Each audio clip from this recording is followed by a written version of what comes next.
Justement, tu nous parles de production d'énergie. Est-ce que tu peux nous en dire un peu plus là-dessus? Alors, la production d'énergie dans une cellule humaine quelconque, euh, enfin, mis à part quelques exceptions, mais la plupart des cellules humaines ou des cellules des mammifères vont produire de l'énergie, comme on l'a déjà expliqué, à partir des mitochondries, ce qu'on appelle la filière énergétique aérobie.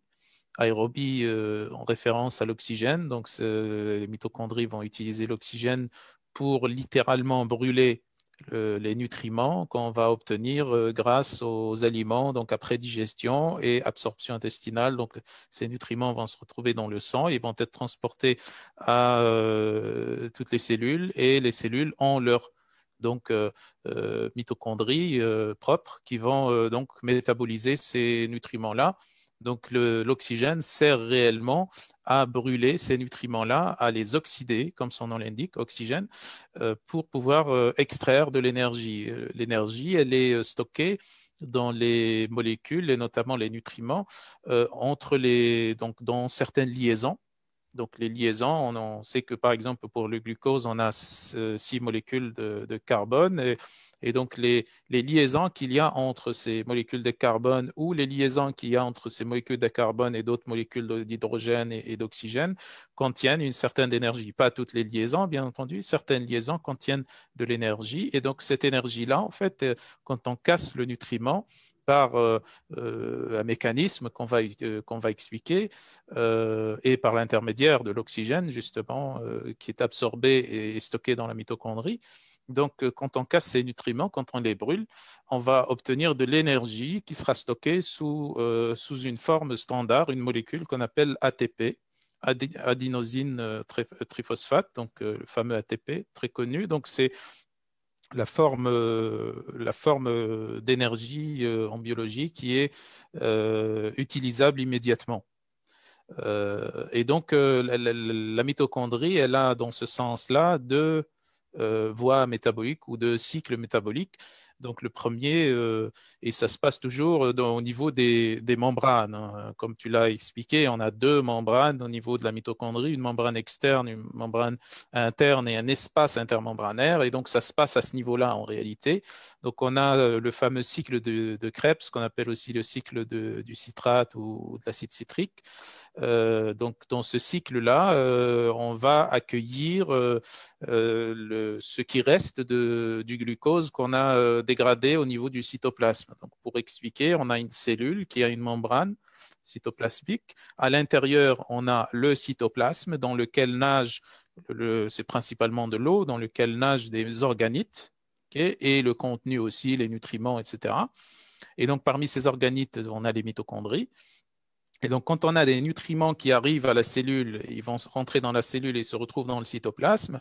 À ce moment-là, par exemple, si on prend l'exemple type d'un substrat énergétique type qui est le glucose, donc ce glucose va être dégradé au niveau du cytoplasme, avant même de rentrer au niveau de la mitochondrie. Cette dégradation s'appelle la glycolyse, c'est une voie métabolique connue.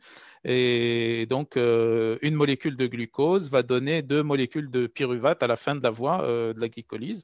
Donc, ces molécules de pyruvate, elles vont rentrer majoritairement dans la mitochondrie selon les différentes conditions. Encore une fois, si on a une surcharge des mitochondries et que les mitochondries sont dépassées parce qu'elles reçoivent beaucoup trop de pyruvate, à ce moment-là, une certaine partie du pyruvate va se fermenter dans la cellule et ça va donner de l'acide lactique, le fameux acide lactique ou lactate qui est connu par tous les sportifs qui donne la fatigue. Donc, c'est la majorité de ce pyruvate qui émane de la dégradation du glucose va rentrer dans la mitochondrie et donc il va intégrer premièrement le cycle de Krebs. Le cycle de Krebs, tout simplement, c'est comme son nom l'indique, c'est un cycle métabolique qui sert, enfin, qui a comme fonction métabolique de collecter des électrons. Donc, ça tourne et on collecte des électrons et ces électrons sont stockés dans des molécules qu'on appelle, qui sont des cofacteurs en réalité, qui vont stocker ces électrons-là. Et tu avais cité au début de ta présentation, donc le NADH, qui n'est autre que la forme bioactive de la vitamine B3. Et puis, on a aussi le FADH2. Et aussi, c'est la molécule bioactive de la vitamine B2.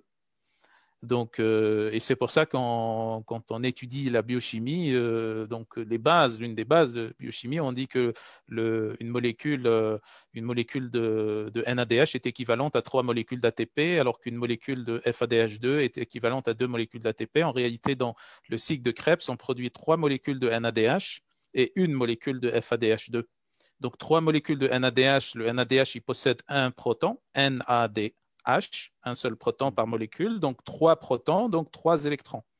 Alors que pour le FADH, on a FADH2, on a une molécule qui est produite par tour dans le cycle de Krebs, une FADH2, et là, on a 2 électrons, H2 à la fin. Donc, plutôt deux protons, donc 2 électrons. Et donc, ensuite, on a la dernière voie métabolique qui va servir à transporter ces électrons pour ensuite, vers la fin, donner de l'ATP. Et on appelle ça la chaîne de transport des électrons ou la voie la respiration mitochondriale, ou ça a plusieurs noms. Et donc, dans cette voie-là, c'est très, très important parce que c'est la voie dans laquelle on observe que certains électrons vont se détacher et aller provoquer du stress oxydatif. Je suppose qu'on va en parler un peu plus tard. Et donc, c'est aussi une voie très, très importante parce qu'à la fin de cette voie, on va produire de l'ATP grâce à l'oxygène, grâce au passage des protons, etc. On ne va pas rentrer dans les détails, sinon ça prend trop de temps. Donc ça, c'est par rapport un petit peu un résumé, par rapport à la production d'énergie par les mitochondries, mais on a aussi 2 autres voies métaboliques ou 2 autres filières énergétiques. J'avais cité rapidement une voie, c'est celle du pyruvate qui se fermente dans le cytoplasme parce qu'il n'y a plus de place au niveau des mitochondries. Donc ça, c'est une autre voie. Ça produit 2 ATP au total. Et une autre voie qui n'a rien à voir du tout avec ni la fermentation en acide lactique, ni la mitochondrie, c'est la voie de la phosphocréatine ou de la créatine phosphate. Ça, c'est autre chose. Ça n'a rien à voir avec les mitochondries. Mais ce qu'il faut remarquer, c'est que le taux de production d'ATP à partir donc des mitochondries, dans le passage des mitochondries, donc la voie aérobie, est beaucoup plus important que le taux d'ATP produite par la fermentation lactique.